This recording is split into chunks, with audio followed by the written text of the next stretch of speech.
될 이 본문의 제목으로 이 오늘 본문을 가지고 네가 어찌하여 여기 있느냐라는 말씀의 제목으로 함께 나누기를 원합니다. 사람이 어떠한 이 목표를 향해 나아가고자 애쓰고 힘쓸 때 반드시 장애물이 있어서 그 길을 방해합니다. 그래서 중도에 포기하려는 그런 유혹을 받기도 하는 것입니다. 그때에 다른 사람의 위로가 용기와 힘을 주어서 승리할 수 있는 원동력이 되기도 합니다. 마찬가지로 우리 또한 하나님의 나라의 군사로서 영적 전투를 행하다 보면 핍박과 고난 중에 지칠 때가 많이 있습니다. 그래서 이런 생각들을 하곤 합니다. 예수님을 내가 믿고 살아야 하나? 내 마음대로 살아야 하나? 아무도 보는 사람이 없는데 정직하게 행해야 하나? 나의 유익을 위해 대충 속이고 넘어가야 하나? 이러한 갈등들이 있다는 것입니다. 그러나 그때마다 하나님께서 위로를 주시고 용기와 힘을 주셔서 우리는 믿음을 포기하지 않고 이 영적 전투를 계속 수행하여 끝내 승리를 쟁취하게 되는 것입니다. 영적인 은혜를 입은 성도들이 항상 주의해야 할 사항이 있습니다. 그것은 바로 한두 번 영적 승리를 쟁취했을지라도 마음을 놓지 않는 것입니다. 악의 세력은 계속해서 도전해 오기 때문입니다. 영적으로 깨어 기도하지 않거나 나약하면 이처럼 시리에 빠지게 되기 때문입니다. 엘리야는 지친 상태에서 모든 것을 포기하고 그러한 유혹들을 받았습니다. 그러나 침묵 가운데 계시는 하나님께서 낙심하고 갈등 속에 도피 중인 이 엘리야에게 나타나셔서 격려하시고 그에게 새 힘을 주심으로 새로운 사명을 주시는 것을 보게 됩니다. 하나님은 그에게 말씀하시고 탄식을 들어주시고 스스로를 그에게 나타내시고 격려하셨습니다.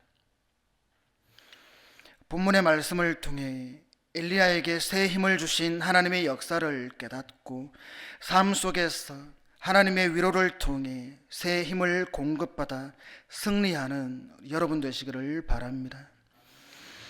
먼저 본문에 보면 이세벨이 엘리야를 박해합니다. 1절에서 2절에 아합이 엘리야가 행한 모든 일과 그가 어떻게 모든 선지자를 칼로 죽였는지를 이세벨에게 말하니 이세벨이 사신을 엘리야에게 보내어 이르되 내가 내일 이맘때에는 반드시 내 생명을 저 사람들 중 한 사람의 생명과 같게 하리라. 그렇게 하지 아니하면 신들이 내게 벌 위에 벌을 내림이 마땅하니라 한지라. 아합 왕은 겁에 질려 왕궁에 돌아와 갈멜산에서의 이 엘리야의 놀라운 불의 기적과 바알 선지자 450명이 그에게 죽임을 당한 이 심각한 사건을 이세벨에게 알렸습니다. 하나님께서 엘리야를 통해 놀라운 이적들을 보여주셨음에도 불구하고 그는 엘리야의 행적을 하나님과 연관시키지 못했습니다.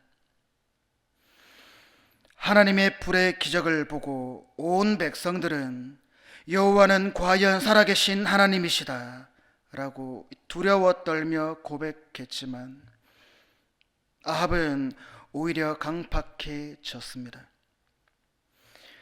만약 그가 회개했다면 우상을 숭배하여 나라를 망하게 했던 이세벨을 쫓아내고 엘리야를 불러 올려 온 백성들이 올바른 신앙을 가지도록 힘썼을 것입니다. 그러나 왕은 이세벨의 계략에 동조하는 이 무능한 왕이 되었습니다. 근신이 필요한 때에 오히려 간교하고 잔인한 이세벨을 자극하여 더욱 악한 행위를 하도록 교사했습니다. 아합 왕이 겁에 질린 반면 그의 아내 이세벨은 엘리야에 대한 극한 증오심을 미친 사람처럼 그렇게 날뛰면서 이를 갈면서 엘리야를 하루 안에 죽이겠다고 사자들을 보내서 경고했습니다. 당장에 엘리야를 포박하지 않고 내일로 시한을 정한 것은 엘리야가 옳다고 생각하는 백성들을 의식한 것 같습니다. 백성들이 여호와가 진정한 하나님이라고 환호하는 이런 분위기가 되니까 그들이 신임하는 엘리야를 죽이게 될 때 어떤 불상사가 생길지 모르기 때문입니다. 그녀가 너무 흥분하여 엘리야를 바로 붙잡아 올 생각을 못하고 엘리야가 도망갈 이 기회를 준 것은 하나님께서 특별한 섭리로 간섭하셨음을 볼 수 있습니다. 엘리야는 도망을 가서 이제 로뎀 나무 아래에 머물게 됩니다. 3절과 4절에 그가 이 형편을 보고 일어나 자기의 생명을 위해 도망하여 유다에 속한 브엘세바에 이르러 자기의 사환을 그곳에 머물게 하고 자기 자신은 광야로 들어가 하룻길쯤 가서 한 로뎀 나무 아래에 앉아서 자기가 죽기를 원하여 이르되 여호와여 넉넉하오니 지금 내 생명을 거두시옵소서. 나는 내 조상들보다 낫지 못하나이다 하고 이세벨의 살기 등등한 결심을 듣는 순간에 엘리야는 즉각적으로 자기 목숨이 위태롭다는 것을 느끼게 되었습니다. 엘리야는 시리에 빠졌고 다른 방도가 없다고 여기고 이 브엘세바로 도망하게 됩니다. 브엘세바는 헤브론에서 서남쪽으로 약 55km 정도 떨어진 팔레스타인의 이 최남단에 위치한 성읍입니다. 도망하여라는 이 말은 달리다, 도피하다라는 의미인데 생명의 위협을 받는 사람이 적으로부터 멀리 떨어져 있는 상태를 말합니다. 이 말은 사울로 인해 동굴에서 숨어 지내야 하는 다윗의 도피 여정에서도 나타납니다. 본문에서는 이세벨의 악한 계교를 피하기 위해 이스라엘로부터 유다로 도망친 엘리야의 모습을 나타냅니다. 이적과 능력의 종으로서의 모습을 온 백성에게 떨쳐 보였던 이 갈멜산의 담대한 사도로서의 이 엘리야의 모습과 불과 하루 만에 황망히 도피길에 오른 모습, 매우 대조적인 모습이 아닐 수 없습니다. 여기서 이적의 권능이 오직 하나님께로 말미암을 뿐이라는 사실을 우리는 깨닫게 됩니다. 또한 그는 하나님의 힘 없이는 연약한 인간임을 보여줍니다. 엘리야는 갈멜산에서의 승리가 온 백성의 마음을 되돌려 놓기를 바랬습니다. 그는 이 여세를 몰아 이스라엘 땅에서 우상 숭배를 온전히 제거할 수도 있을 것이다. 그런 기대감에 차 있었습니다. 그러나 이세벨의 악랄한 반응은 엘리야의 희망에 큰 타격을 주었습니다.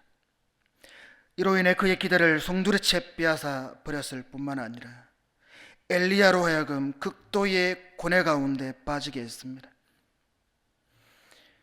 그는 철저히 낙담하고 믿음을 잃었으며 하나님께로부터 버림을 받았다는 느낌을 가졌습니다. 권능의 불로서 수많은 무도한 핍박을 그대로 방치하시는 사실과 이 상황의 180도 변화된 이러한 상황, 여건들, 엘리야로서는 도저히 이해하기 어려웠습니다. 결국 계속되는 악한 세력의 도전 앞에 연약한 엘리야는 더 이상 나아가지 못하고 쓰러지고 말았습니다. 엘리야는 광야의 이 로뎀나무 아래서 하나님께 죽기를 구했습니다. 이는 거의 고뇌가 극에 달했으며 참담한 심정이었다는 것과 나약한 인간의 적나라한 모습을 동시에 보여주는 것입니다. 그동안 3년 6개월을 숨어 살았고 또다시 이세벨의 추격을 받으니 더 이상 생명을 내가 유지할 수 없구나, 그렇게 생각했던 것입니다. 바로 그때 세미한 하나님의 음성이 들려왔습니다. 5절에서 8절에 로뎀나무 아래에 누워 자더니 천사가 그를 어루만지며 그에게 이르되 일어나서 먹으라 하는지라. 본즉 머리맡에 숯불에 구운 떡과 한 병 물이 있더라.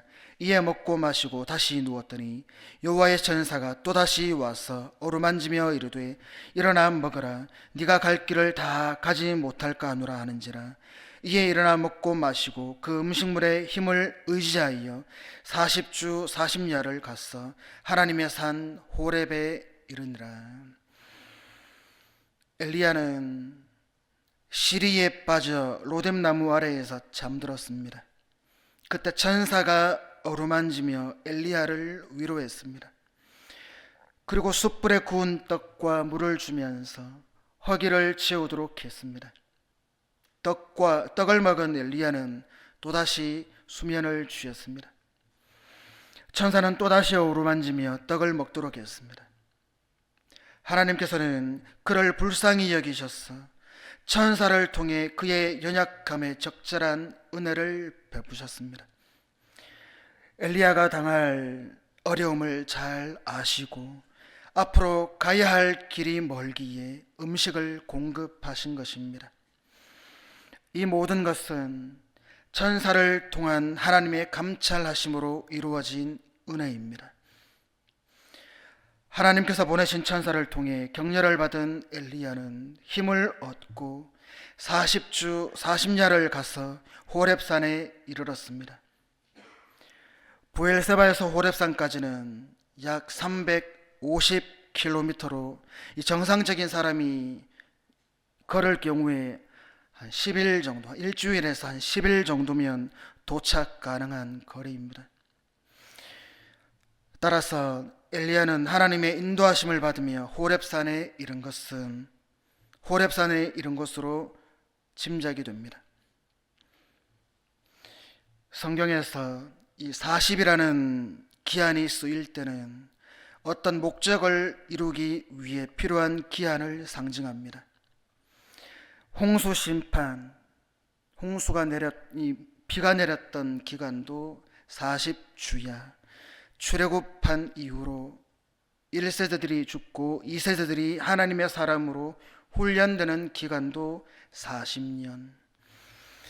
그 기간 동안 엘리야에게 이루시고자 하시는 목적이 있기 때문에 10일이 아니라 40일 동안, 그 목적이 바로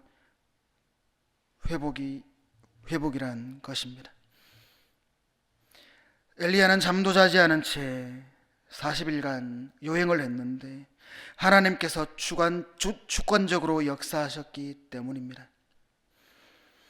9절에서 10절에 엘리야가 그곳 굴에 들어가 거기서 머물더니 여호와의 말씀이 그에게 임하여 이르시되 엘리야야, 네가 어찌하여 여기 있느냐? 그가 대답하되 내가 만군의 하나님 여호와께 열심히 유별하오니 이는 이스라엘 자손이 주의 언약을 버리고 주의 제단을 헐며 칼로 주의 선지자들을 죽였음이오며 오직 나만 남았거늘 그들이 내 생명을 찾아 빼앗으려 하나이다.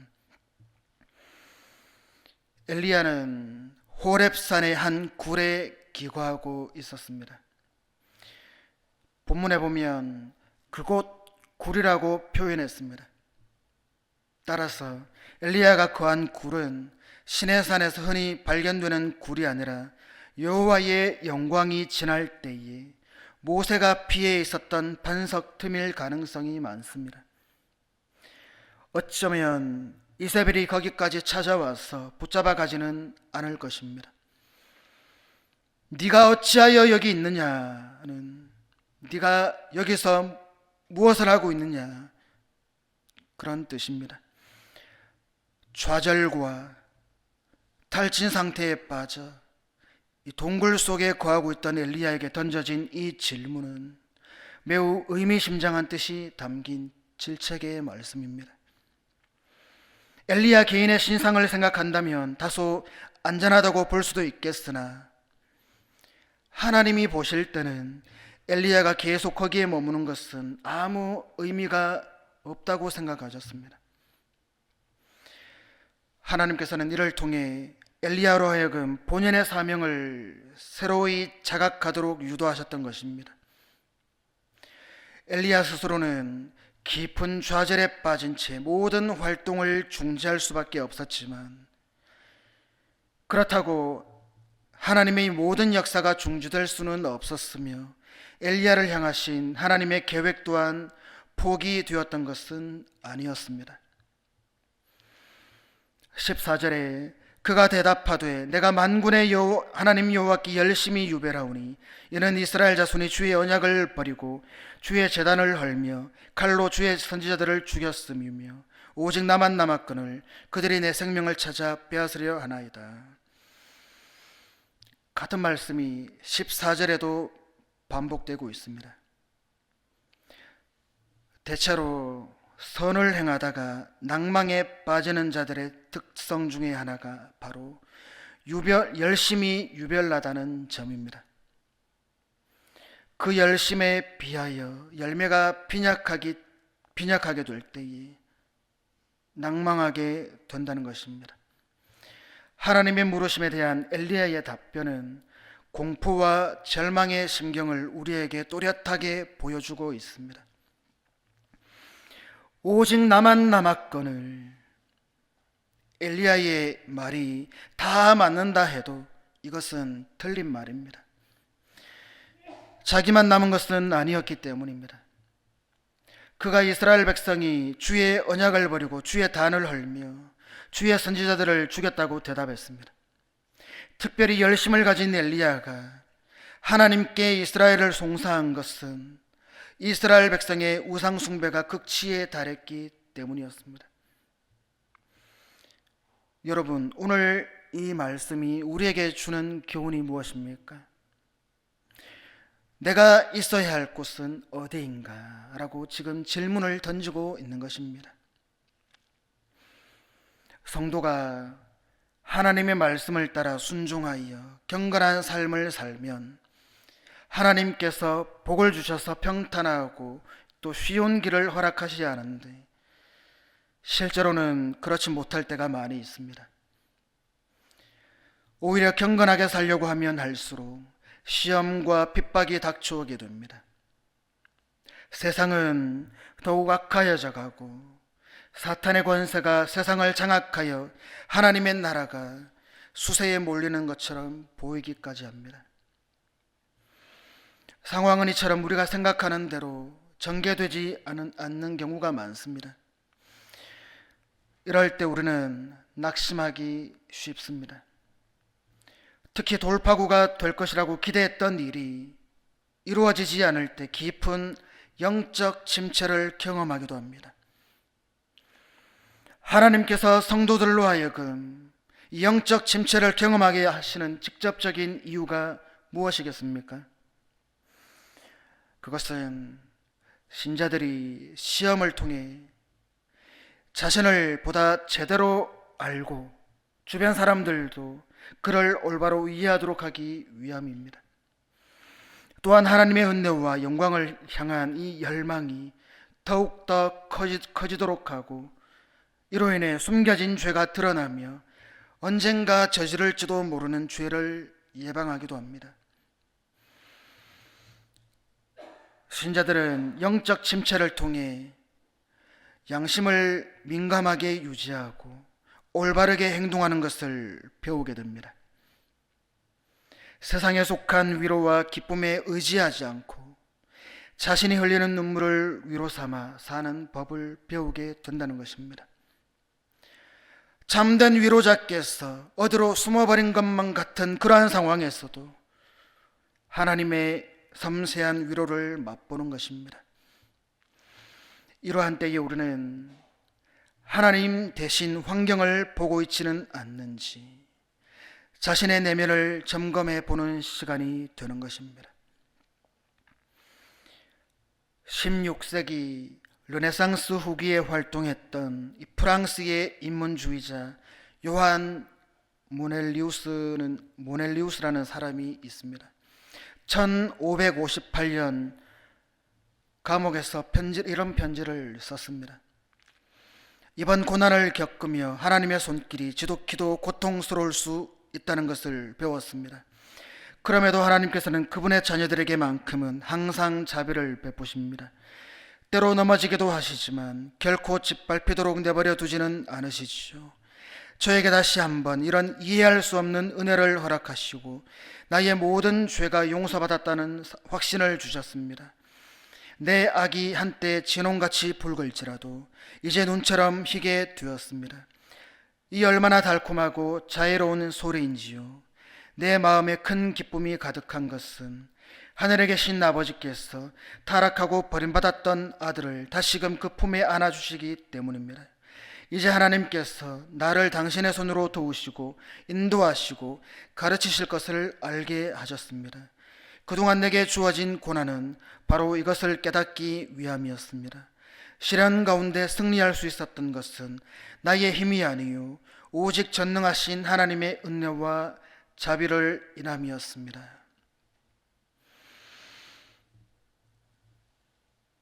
그렇기에 우리의 영혼이 전능자의 영광을, 다시 말해 하나님의 모든 선하심과 자비하심을 우리가 찬양하지 않을 수 없는 것입니다. 고린도후서 1장 3절에서 4절에 찬송하리로다. 그는 우리 주 예수 그리스도의 하나님이시요 자비의 아버지시요 모든 위로의 하나님이시며 우리의 모든 환난 중에서 우리를 위로하사 우리로 하여금 하나님께 받는 위로로서 모든 환난 중에 있는 자들을 능히 위로하게 하시는 이시로다. 엘리야와 같은 믿음의 사람이 절망 가운데 빠져 하나님께 죽음을 구하였다는 사실은 우리에게 큰 위로가 됩니다. 우리 또한 때때로 심신이 지쳐 모든 것을 포기하고 싶은 그러한 절망 가운데 빠지는 경우가 많이 있기 때문입니다. 그러나 하나님께서는 말씀을 통해 위로해 주시며 사람을 보내셔서 새 힘을 얻게 하심으로써 우리가 다시 일어날 수 있게 하십니다. 요한복음 14장 16절에서 17절 내가 아버지께 구하겠으니 그가 또 다른 보혜사를 너희에게 주사 영원토록 너희와 함께 있게 하리니 그는 진리의 영이라. 세상은 능히 그를 받지 못하나니 이는 그를 보지도 못하고 알지도 못함이라. 그러나 너희는 그를 아나니 그는 너희와 함께 거하심이요 또 너희 속에 계시겠음이라. 그러므로 우리가 하나님의 일을 감당하다가 탈진 상태가 되었을 때 그때에 하나님께 위로와 새 힘을 구해야 합니다. 세상적인 방법으로는 영적인 침체를 벗어날 수 없기 때문입니다. 너무 지쳐서 스스로 기도할 수도 없게 되었을 때에는 성령께서 언제나 나를 위해 기도하고 계심을 믿음으로 위로를 받고 영적 지도자나 믿음의 형제에게 기도를 부탁해야 합니다. 성도는 서로에게 대해 하나님의 위로의 사자로서의 그 역할을 감당함으로써 영적 전투에서 반드시 승리하는 성령의 공동체를 이루어야 합니다. 이 모든 것을 통해 성도는 하나님께 보다 더 견고히 다가가게 됩니다. 더 나아가서 하나님께서는 시험을 통해 온전한 승리와 회복의 경험을 맛보게 하셔서 큰 위안을 주시고자 하십니다. 그렇기에 우리는 낙심될 만한 상황을 만날 때에도 모든 상황을 주관하시는 하나님을 바라보아야 합니다. 고린도전서 10장 13절 우리 다 같이 읽겠습니다. 시작. 사람이 감당할 시험 밖에는 너희가 당할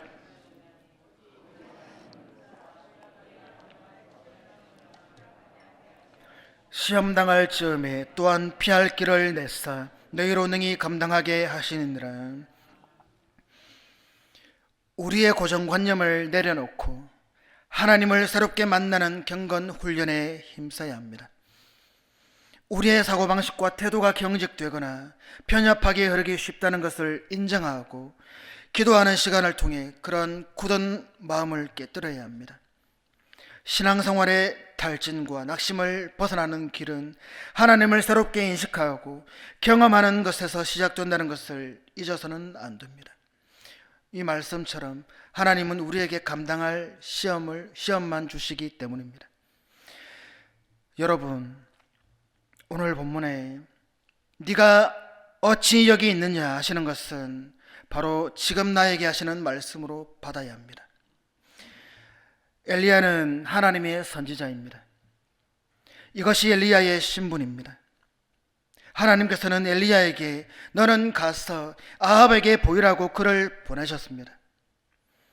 여기가 엘리야의 위치입니다. 그리고 아합과 이세벨에게 하나님의 말씀을 대언해야 했습니다. 이것이 엘리야의 사명입니다.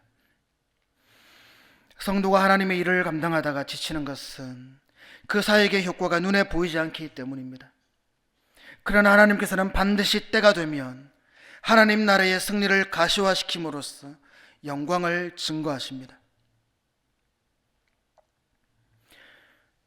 성도는 단지 그러한 하나님의 뜻과 섭리 속에서 맡겨진 사명을 믿음으로 충실히 감당해야 하는 것입니다. 하나님은 절망 속에서 부르짖는 엘리야를 위로하셔서 새 힘을 주시며 결국에는 하나님의 뜻을 이루는 결정적인 도구가 되게 하셨습니다. 여러분, 사명이 영적 침체를 극복하게 합니다. 제가 사랑부를 4년간 지금 맡고 있는데 연말이 되면 다다음 주가 되면 또 청직이 지원을 하게 됩니다. 주일학교에 많은 선생님들이 헌신을 하시고 또 지원을 하지만 유독 사랑부에만 교사분들이 지원을 잘 하지 않습니다. 왜 그런가 생각을 해봤더니 다들 성인인데 장애인이고 다가가기 힘들다는 겁니다. 마음이 어렵다는 것입니다. 물론 이해는 합니다. 저도 사랑부를 맡았을 때 그런 마음이었습니다. 그러나 제가 4년 이렇게 되다 보니까 그러한 마음들 하나님께서 다 눈 녹듯 하나님께서 다 사라지게 하셨습니다. 저의 태도 또 잘못된 고정관념들 하나님께서 다 고쳐주셨습니다. 지금 사랑부는 분위기가 많이 밝게 바뀌었습니다. 여러분들 보시면 알 것입니다. 제가 방금 사명이 영적 침체를 극복하게 한다 말씀드렸는데 이 말은 제가 한 말이 아닙니다. 그동안 쉬고 있다가 우리 사랑부에 오랜만에 사랑부 교사로 섬기시는 어느 집사님이 저에게 고백한 말입니다. 내가 쉬고 있었는데 다시 사랑부를 맡아서 이렇게 하니까 나의 이 영적 침체를 내가 극복하게 되었다. 이게 내 사명인 줄 깨달았다. 이렇게 저한테 고백을 했습니다. 여러분, 새로운 사명이 주어질 때 우리는 다시 힘을 내어 하나님의 일을 감당할 수 있습니다. 하지만 새로운 사명 자체보다 더 중요한 것은 그 사명을 대하는 우리의 태도이자 마음가짐입니다. 우리의 삶과 사명은 지금도 일하고 계시는 하나님의 목적과 계획의 일부분임을 기억하시기를 바랍니다. 엘리야와 함께 하신 하나님이 지금 나와 함께 하시는 줄 믿고 날마다 영적인 싸움에서 승리를 위한 도구로 쓰임 받는 여러분 되시기를 바랍니다. 하나님은 우리에게도 새 힘과 용기를 주셔서 사명을 감당케 하십니다. 힘들고 지치고 지쳐도 오직 믿음과 소망 가운데 승리의 확신을 가지고 하나님의 뜻에 순종함으로 하나님 나라의 승리를 위해 귀하게 쓰임 받는 여러분 되시기를 주님의 이름으로 축원드립니다.